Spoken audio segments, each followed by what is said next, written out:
Playoffs? Don't talk about it. Playoffs? You kidding me? Playoffs? Hey everyone, welcome back to In the Alley. My name is Cody. Glad you guys are back for another video.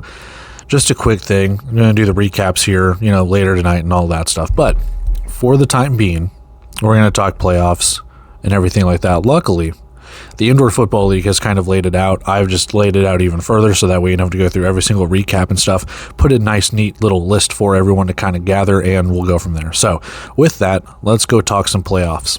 All right, so this will be a little bit of a shorter video, but again, if you want to go read the Indoor Football League's article, it is the Week 17 recap. They lay it out after each game that they have on what each team needs to do. I've just kind of tidied it up a little bit, so if you want to go through and do all that, you can, but here we have it. So let's start with the Eastern Conference, work our way west. Let's start at the very top, Quad City. In order for them to clinch the number 1 seed up to this week for Week 18, what they need to do is they need to win against Iowa, and so they need a twofer here. Or threefer, actually.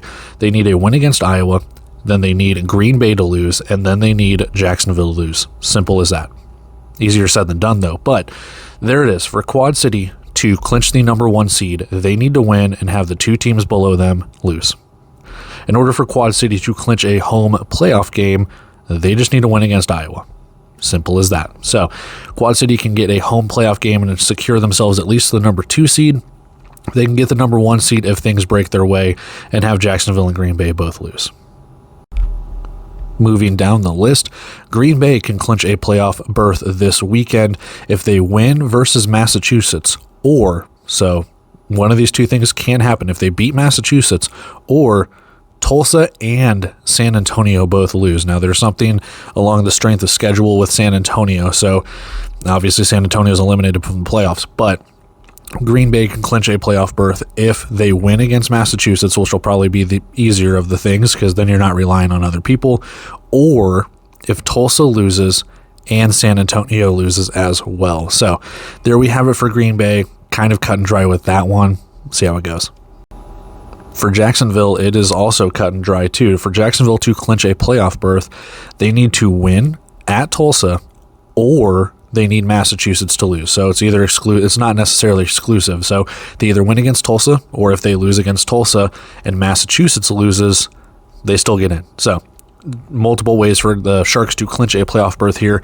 A lot of it depending on how Massachusetts plays against Green Bay on Friday. So it kind of goes with that, goes with Tulsa, goes with Green Bay, goes with Quad State. A huge game Friday between Massachusetts and Green Bay. And finally, for Tulsa, they can clinch a playoff berth if they beat Jacksonville at home and Massachusetts loses to Green Bay. So in a roundabout way, you could have all 4 seeds in the East locked up. Seeding still needs to be kind of figured out, but you could have it locked up by the end of this weekend if Massachusetts loses, Green Bay beats them, obviously, and then Tulsa beats Jacksonville. Everyone clinches a playoff berth. Massachusetts is eliminated based on the records, and then you just depends on final week of the season for seedings, home playoff games, stuff like that. And then obviously, Quad City beats Iowa, stuff like that happens. Well, it just gets deeper into the weeds. But anyway, Tulsa can clinch a playoff berth if they beat Jacksonville at home and Massachusetts loses to Green Bay. All right, moving over to the Western Conference side of things, Bay Area can clinch the number 1 seed in the West if they win at Tucson or Arizona loses. So easy as that. If you beat Tucson at Tucson, or if Arizona loses to, who are they playing? San Antonio. That's who I thought they were. If Arizona loses to San Antonio, or if Bay Area wins at Tucson, then Bay Area clinches the 1 seed. If any of those other things don't happen, Tucson pulls the upset, or Arizona wins. Well, I mean, I guess it just kind of depends on one of them. But anyway, you get what I'm saying. It's right there. You can see it. So, all right. So Arizona has already clinched a playoff berth, but they can guarantee themselves at least a home playoff game if they win at San Antonio. And so these things have to happen as well. They have to win at San Antonio first and foremost, and then you need San Diego to lose to Fishers, and you need Vegas to lose to Northern Arizona. So you can clinch yourself a home playoff game with all of those, criteria met. Win at San Antonio, but you need the other 2 teams below you to lose as well. So, I mean, easier said than done, but we'll see how it goes. San Diego has already clinched a playoff berth. I think they can move up the rung a minute. Just for right now, they don't clinch anything. But if San Diego wins, Arizona loses, something like that, they can jump up. But we'll move over to Vegas right now because San Antonio's already clinched. But Vegas can clinch a playoff berth if they win versus Northern Arizona or Tucson loses. Simple as that. Vegas has to win against Northern Arizona or Tucson loses. So either of those can happen. So even if they lose versus Northern Arizona, if Tucson loses, they still clinch a playoff berth. Simple as that. Finally, we have Tucson. They can't clinch anything, but they can sure as hell be eliminated if they lose to Bay Area, or if Vegas wins against Northern Arizona, they are eliminated. So what they need to have happen, absolutely need to have happen, they need to beat Bay Area, they need to pull that upset, and then they need Vegas to lose to Northern Arizona, and that will set up a Week 19 matchup between Vegas and Tucson, and is pretty much the winner of that one's going to the playoffs. So huge weekend for Sugar Skulls and their fan base. If they lose to Bay Area, all 4 teams have clinched in the West. It just kind of depends on playoff seeding and everything along those lines, and that's where we kind of have it when it comes to the Western Conference.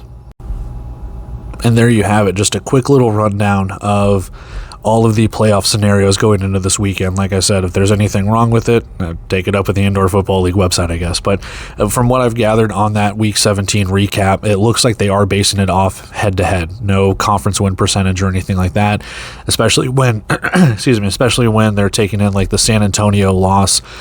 When it comes to strength of schedule for like Green Bay clinching a playoff spot and things along those lines, they're really taking head-to-head into consideration. I wish they would have said something instead of having us have to hear it from broadcast booths or through the rumor mill or things along those lines. It's just a long litany of things that the Indoor Football League is just kind of coming up short with so far this season, which, hey, shameless plug, you want to go check out my rant. It's on my channel as well. But until then, these are our playoff scenarios for this week.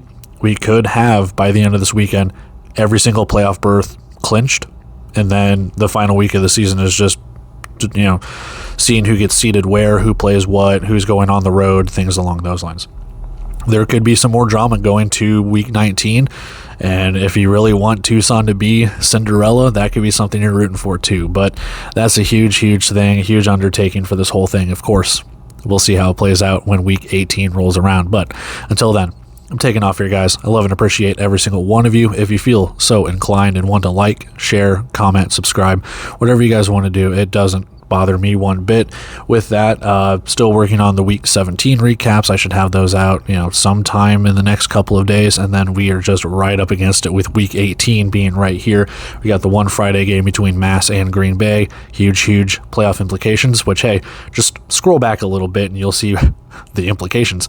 So there you have it. We'll just keep it chugging along here, but until then, I will catch you guys in the next video, whether it be a recap, preview, or whatever. Until then, love you guys.